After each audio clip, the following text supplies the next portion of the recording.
পুরো বছর বোন না আমার কিছু না কিছু একটা গিফট দিতে থাকে, আর আমি ওগুলো দেখার টাইমও পাই না, ওগুলো ড্রয়ারে জমা করতে থাকি।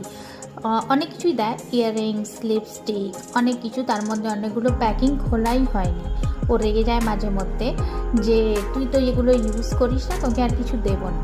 তো অনেক কিছুই থাকে, যেমন লিপস্টিক, অনেক কিছু থাকে। এই যে এই ইয়াররিংসটা রয়েছে, এটা প্যাকই খোলা হয়নি, কেমন লাগছে ভালো না। এছাড়া এই রেড ইয়াররিংসটা রয়েছে, যদিও এবারে আমার কোনো রেড ইয়াররিংস মানে রেড জামা হয়নি, পরের থেকে বাগাতে হবে। এই ইয়াররিংসটাও সুন্দর, তাই না? খুব সুন্দর দেখতে, এটাকে পরলে সেজেগুজে ভালো লাগবে। এই মুহূর্তে ভালো লাগছে না, কিন্তু সাজুগুজু করলে ভালোই লাগবে। আর এই সমস্ত গিফটগুলোও দিয়েছে, আর রেগেও আগুন হয়ে রয়েছে, কারণ আমি এগুলো ইউজ করি না। ইভেন আমি দেখিও নি যে ও কী কী দিয়েছে, মানে কীরকম টাইপের, কিছু শেডগুলোও দেখিনি।